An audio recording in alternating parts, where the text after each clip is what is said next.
미국 경제가 올 2분기 동안 4.1%의 고성장을 기록했습니다. 올 회계년도 들어 불법 체류자의 고용을 막기 위한 감사 건수와 체포 건수가 지난 회계년도에 비해 5배 이상 급증한 것으로 나타났습니다. 강제 전역 조치를 당한 이민자 군인들이 추방 위기에 처하는 사례가 발생하면서 이들을 추방으로부터 보호하는 법안이 연방 하원에서 추진되고 있습니다. 충동적으로 총기를 이용해 자살하는 사람들이 증가하고 있습니다. 뉴욕 주민들의 천연가스와 집 난방료 비용이 전국 최고 수준인 것으로 나타났습니다. 이상은 이 시각 주요 뉴스입니다. 시청자 여러분 안녕하십니까? KBN 뉴스입니다. 미국 경제가 올 2분기 동안 4.1%의 고성장을 기록했습니다. 낮은 실업률로 인한 소비 지출이 성장을 견인했다는 분석인데요. 트럼프 대통령은 즉각 성명을 내고 앞으로 더 높은 성장을 기록할 것이라고 자화자찬했습니다. 보도에 지한샘 기자입니다. 상무부는 2분기 국내 총생산 증가율이 전 분기 대비 연율 4.1%로 집계됐다고 오늘 발표했습니다. 4.1%의 성장률은 2014년 3분기의 4.9% 이후 약 4년 만에 최고치입니다. 따라서 미국 경제는 올해 상반기에 3.1%의 성장률을 기록했습니다. 경제활동의 3분의 2 이상을 차지하는 소비 지출이 4%나 증가하면서 성장을 견인했습니다.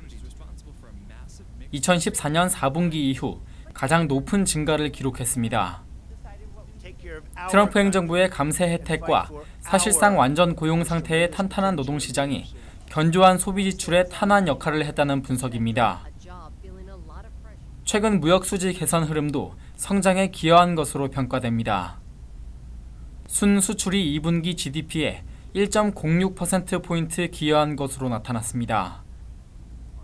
지난 5월 미국의 상품 서비스 적자는 전달보다 6.6% 줄어든 431억 달러로 2016년 10월 이후 가장 낮은 수준을 기록했습니다. 트럼프 대통령은 백악관 로즈 가든에서 성명을 통해 대단한 수치라면서 향후 더 높은 성장률을 기록할 것이라고 밝혔습니다. 트럼프 대통령은 2분기 성장률은 매우 지속 가능하다며 연 3% 성장을 달성할 수 있다고 강조했습니다. KBN 뉴스 지한샘입니다.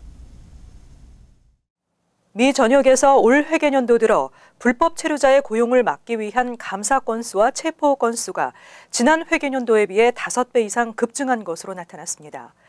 ICE는 편의점과 육가공 공장 등 이민 노동자들이 많은 사업장을 중심으로 단속을 실시하고 있습니다.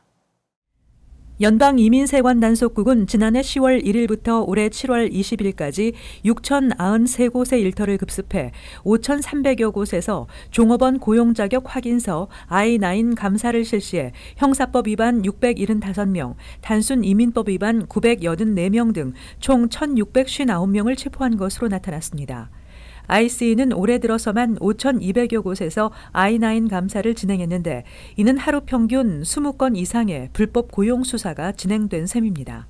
이 같은 수치는 2017 회계년도 1,716곳의 직장에서 1,360건의 I-9 감사를 실시해 311명이 체포된 것과 비교해 감사 건수와 체포 건수가 각각 5배 이상 급증한 것입니다. ICE는 세븐일레븐 등 편의점과 육가공 공장, 조경업체 등 이민 노동자들이 많은 사업장을 중심으로 단속을 실시하고 있습니다. 지난 1월에는 뉴욕과 뉴저지를 비롯한 17개 주에서 세븐일레븐 업소 98곳을 불시에 단속해 불법 고용된 이민자 종업원 21명을 체포한 바 있습니다. 트럼프 행정부는 불법 이민자들을 고용하는 업체에 대해서는 소규모로 처음 적발됐을 때 1인당 $550, 대규모 반복 적발 시에는 1인당 무려 $22,000씩의 무거운 벌금을 부과하고 형사 범죄로 분류되면 체포 기소하고 있습니다. 강제 전역 조치를 당한 이민자 군인들이 추방 위기에 처하는 사례가 발생하면서 이들을 추방으로부터 보호하는 법안이 연방 하원에서 추진되고 있습니다. 연방하원 세출위원회는 민주당의 피트 아귤라 의원이 상정한 외국인 특기자 모병 프로그램 매브니를 통해 미군에 복무 중이거나 군 복무 중 전역한 불법 체류 청년 추방유예 다카 수혜자들의 추방을 위해 연방국토안보부에 예산을 투입하는 것을 금지하는 법안을 만장일치로 통과시키고 본회의에 상정했습니다. 이번 법안은 본회의를 통과할 경우 연방국토안보부 예산 법안에 포함됩니다. 한편 미 국방부는 미국 시민권을 신속히 취득할 수 있는 매분이 프로그램을 통한 군 복무자나 다카 수혜자들과 신원조회를 통과하지 못한 대기자들까지 무더기 전역시키고 있어 파문을 일으키고 있습니다. 한국 외교부가 오는 2020년부터 한국 여권의 주민등록번호를 삭제하는 방안을 추진하고 있습니다. 해외에서의 개인정보 유출을 방지하기 위한 것입니다. 한국 외교부는 2020년 차세대 전자여권 도입에 맞춰 해외에서 개인정보 유출 방지를 위해 여권상 주민등록번호 삭제를 추진할 것이라고 밝혔습니다. 외교부 당국자는 한국 국민들이 해외여행을 할 때 현지 호텔에서 여권이 그대로 복사되는 만큼 개인정보 유출에 대한 우려가 있음을 감안해 주민번호를 여권에서 삭제하는 방안을 추진키로 했다고 전했습니다. 외교부는 주민등록번호가 삭제된 여권이 한국 국내 신분증 기능을 유지할 수 있도록 차세대 전자여권 도입과 연계한 범정부 여권 정보 연계 시스템 구축을 추진할 것이라고 밝혔습니다. MTA가 적자 해결 방안으로 요금 인상을 또다시 고려하고 있는 가운데 시민들의 불만이 고조되고 있습니다. 이번 요금 인상안에 대해서는 시민들뿐 아니라 이사회 내부에서도 반대 의견이 나오고 있습니다. MTA에 따르면 지난 5월 버스 전철 이용객은 하루 평균 770만 명으로 지난해에 비해 1일 기준 19만 3천 명 감소한 것으로 나타나 요금 수입이 3억 7,600만 달러에 그칠 것으로 예상됐습니다. 이에 따라 MTA는 원래 회의에서 2019년과 2021년에 각각 4% 요금 인상안을 제안했다고 데일리뉴스가 어제 보도했습니다. MTA는 지난 2009년 이후 5차례나 요금을 인상한 바 있어 이번 인상안이 시행되면 10년 안에 6차례, 2년에 한 번꼴로 요금을 인상하는 셈입니다. 2009년 이전에 2달러였던 기본 요금은 5번의 요금 인상을 거쳐 현재 2달러 75센트입니다. 이런 가운데 또 요금 인상안이 제기되면서 시민들뿐 아니라 이사회 내부에서도 반대 의견이 나오고 있습니다. MTA는 오는 10월이나 11월쯤 공청회를 거쳐 시민들의 의견을 수렴한 후 시행 여부를 확정할 예정입니다. 한편 이번 요금 인상안은 쿠오모 주지사가 지난해 전철 시스템 비상사태를 선포한 지 1년 만에 나온 것으로 조 로타 MTA 회장은 비상사태는 여전히 요요하며 전철 서비스 향상을 위한 서브웨이 액션 플랜도 변동사항 없이 지속적으로 시행된다고 밝혔습니다. 일반적인 인식과는 달리 총기 사망 사건의 대부분은 살해 사건이 아니라 자살로 인한 사망인 것으로 밝혀졌습니다. 충동적으로 총기를 이용해 자살하는 사람들이 증가하고 있습니다. 연방질병통제센터 조사 결과 지난 11년 동안 전국에 21만 8천여 명이 총기 자살로 사망했다고 공영 라디오 NPR이 보도했습니다. 전문가들은 자살을 시도하는 경우는 많지만 총기 자살 시도일 경우 사망으로 이어지는 경우가 대부분이어서 총기를 소지할 수 있는 환경이 자살 성공 비율을 높인다고 밝혔습니다. 존스홉킨스 대학교 폴 네스타드 정신과 의사는 약물로 인한 자살 시도의 2%가 사망으로 이어지는 데 반해 총기 자살을 시도한 85%가 사망에 이른다고 밝혔으며 자살은 충동적으로 일어나는 경우가 많기 때문에 총기가 가까이 있는 경우 대부분 다른 방법을 시도하지 않는다고 지적했습니다. 뉴욕시 경찰의 마리화나 관련 단속이 유색인종을 타겟으로 하고 있다는 지적이 이어지고 있습니다. 마리화나로 체포된 범법자의 93%가 유색인종인 것으로 나타났습니다. 마리화나 소지와 밀매 등의 혐의로 체포된 범법자 가운데 93%는 흑인과 히스패닉 등 유색인종이라고 뉴욕포스트가 경찰 개혁 프로젝트 보고서를 인용해 어제 보도했습니다. 보고서는 마리화나 밀매 행위는 백인과 유색인종이 거의 비슷한 숫자로 조사됐지만 경찰의 단속은 유색인종만을 타겟으로 하고 있다고 지적했습니다. 뉴욕시경은 이와 관련해 경찰의 불심 검문은 지속적으로 줄어들고 있고 대신 지역 커뮤니티와의 공조를 바탕으로 하는 커뮤니티 순찰에 더욱 집중하고 있다며 인종을 이유로 한 체포는 있을 수 없다는 입장을 밝혔습니다. 시경은 오는 9월부터 새 규정에 따라 공공장소에서 마리화나를 피우는 사람을 체포하지 않는 등 단순 마리화나 소지자에 대한 단속을 중단합니다. 한편 보고서에 따르면 올 들어 경범 행위로 체포된 사람의 87%는 유색인종으로 지난해에 비해 0.5% 증가했습니다. 앞으로 우리가 살고 있는 지역의 범죄 현황을 온라인을 통해서 확인할 수 있게 됩니다. 한편 온라인 범죄 현황 데이터베이스 운영에 시민들의 적극적인 참여가 요구되고 있습니다. 뉴욕시 경찰 노조는 뉴욕시경의 범죄 데이터를 기반으로 각 지역별로 발생한 범죄 현황을 시간 순서대로 확인할 수 있는 온라인 데이터베이스 세이프티 트래커를 공개했습니다. 또 세이프티 트래커는 사건에 대한 정보뿐만 아니라 발생한 사건에 대한 보도자료, 인근 지역의 최근 유사한 범죄 발생 비율도 함께 확인할 수 있습니다. 뉴욕시 경찰 노조는 공공안전 문제와 지역 소식을 가장 빠르게 접할 수 있는 사람들이 일반 뉴욕 시민이라며 시민들의 적극적인 참여를 당부했습니다. 또 시장과 시의회는 개인의 영향력을 간과하지 말고 세이프티 트래커로 시민을 돕는 우수한 경찰들을 발굴해야 한다고 전했습니다. 뉴욕 주민들의 월 평균 에너지 지출 비용은 $287로 나타나 전국에서 하위권을 보였습니다. 그러나 천연가스와 집 난방료 비용이 전국 최고 수준인 것으로 나타났습니다. 연방에너지정보국의 주별 월간 에너지 비용 보고서에 따르면 뉴욕 주민들이 소비하는 천연가스와 집 난방료 비용으로 각각 매달 평균 $51와 $19를 지출해 전국 5위와 8위로 나타나 전국 최고 수준이라고 월렛 허브가 발표했습니다. 특히 뉴욕의 집 난방료 가격은 전국에서 워싱턴 DC 다음으로 비쌌습니다. 이와 함께 뉴요커는 매달 평균 $102의 전기료와 평균 $115의 자동차 연료비를 지출하고 있는 것으로 나타났습니다. 그러나 매달 평균 에너지 지출 비용은 $287로 나타나 하위권인 전국 41위를 기록했습니다. 뉴저지는 월간 에너지 총 비용이 $293로 뉴욕보다 많아 전국 34위에 이름을 올렸습니다. 전국에서 가장 많은 에너지 비용이 지출되는 주는 매달 평균 $372를 지출하는 와이오밍으로 나타났습니다. 한편 월렛 허브는 매년 여름 7월과 8월 에너지 소비량이 연중 최고치에 달해 에너지 사용에 대한 소비자들의 주의가 필요하다고 지적했습니다.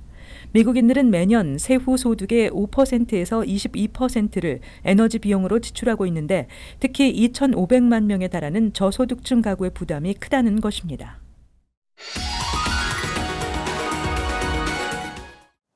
이어서 LA 지역 한인사회 소식입니다. 캘리포니아주에서 기호용 마리화나가 합법화되면서 관련 사업에 한인들의 관심이 급증하고 있습니다. 투자를 하면 무조건 돈을 벌 수 있다는 노다지 사업. 한인들 사이에서 묻지마식 투자가 성행하고 있는데 정확한 마리화나 규제안과 정보가 필요할 것으로 보입니다. 홍지은 기자가 전해드립니다. 한국 사람이 묻지마 투자를 이미 진행이 되고 있어요. 그래서 그쪽 사람들 얘기하면은 땅을 갖고 있는데 어떻게 할지 몰라서 전전긍긍한 사람들이 많습니다. 마리화나로 떼돈 번다. 캘리포니아주의 마리화나 합법화를 앞두고 몇 년 전부터 한인들 사이에서 떠돌던 소문입니다. 소문만 믿고 덜컥 마리화나 재배지를 산 일부 한인들은 정보 부족으로 손해를 보고 있습니다.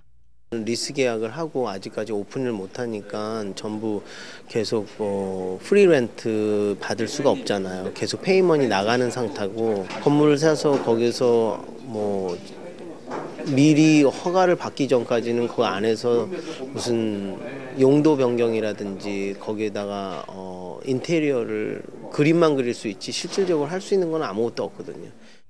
마리화나 사업 라이센스를 발급받기 위해선 관련 비즈니스를 입증할 수 있는 부지나 건물이 있어야 하지만 기존의 마리화나 사업자가 갑자기 인근 지역에 오픈하면 신규 매장을 운영할 수 없습니다.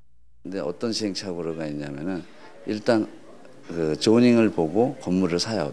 이거를 투자를 하기 위해서 샀는데 갖고 진행을 하다 보니까 옆에서 갑자기 프리아이쇼가 거기서 오픈을 해버린 거예요. 그러면 이 사람은 망한 거예요. 못하니까 라이센스를 받을 수가 없으니까 개인이 건물을 사갖고 투자를 한 거죠. LA시 마리화나 감독위원회는 마리화나 관련 사업은 시 당국의 규제안을 정확히 알고 시작하는 것이 중요하다며 올바른 전문가와 정보 선별에 대한 중요성을 강조했습니다. 아무래도 새 분야라서요.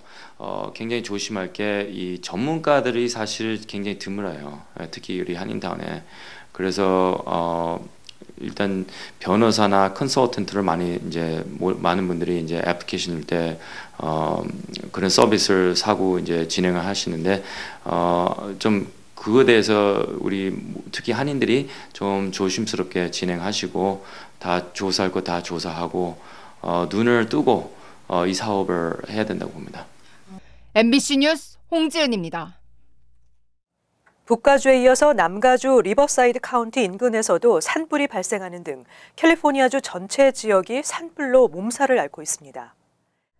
리버사이드 카운티 당국에 따르면 아이들 와일드 인근에서 발생한 크레스톤 산불이 급속히 확산되면서 2천여 가구에 긴급 대피령이 내려졌으며 현재까지 4,700에이커가 넘는 지역이 불탄 것으로 알려졌습니다.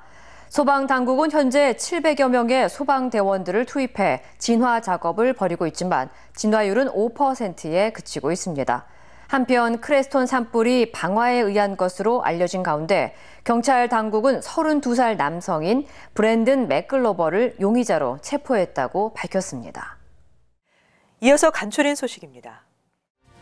청와대가 재외동포 비서관실 내에 재외정책 담당관실을 신설해 소통 홍보 기능을 대폭 강화하는 조직 개편안을 발표했습니다. 김의겸 청와대 대변인은 700만 재외동포들의 이익을 보호하고 소통을 강화하자는 의미에서 재외동포 담당관을 새로 만들었다고 전했습니다. 재외동포 비서관은 대통령이 순방할 때 청와대와 재외동포 간의 소통을 담당합니다. 최근 장애인 전용 출입구가 없다는 이유로 49개 업소를 상대로 소송을 걸어 업소들의 각각 5만 달러의 합의금을 요구했었던 휠체어 남성 아릭 마타토브가 휠체어 없이 누구의 부축도 받지 않고 걷고 있는 모습이 여러 차례 포착됐다고 뉴욕포스트가 보도했습니다. 마타토브는 본인이 법적으로 인정받는 장님이라고 밝혔습니다. 앤드루 쿠오모 주지사는 어제 허리케인 마리아의 피해로 전국의 전력 공급이 끊긴 푸에르토리코에 주택, 의료 서비스, 복지 상담 등을 위해 200만 달러를 추가 지원하는 계획을 발표했습니다. 쿠오모 주지사는 이미 5차례 푸에르토리코를 방문하는 등 이 지역의 전력 복구와 전력망 안정화, 주택 재건, 구호 물품 제공 등의 지원을 아끼지 않고 있습니다. 최근 미친 여우들이 곳곳에서 기승을 부리고 있는 가운데 뉴저지주의 한 여성이 여우를 맨손으로 잡았습니다. 52살 여성 태미 두보이스는 피츠부로그 자택 정원에서 갑자기 나타난 여우에게 공격을 당했으며 여우를 손으로 제압했습니다. 뉴저지 동물관리소에 따르면 여우는 정상 행동을 보이지 않는 미친 여우로 판명됐습니다. 계속해서 환율과 증권 소식입니다.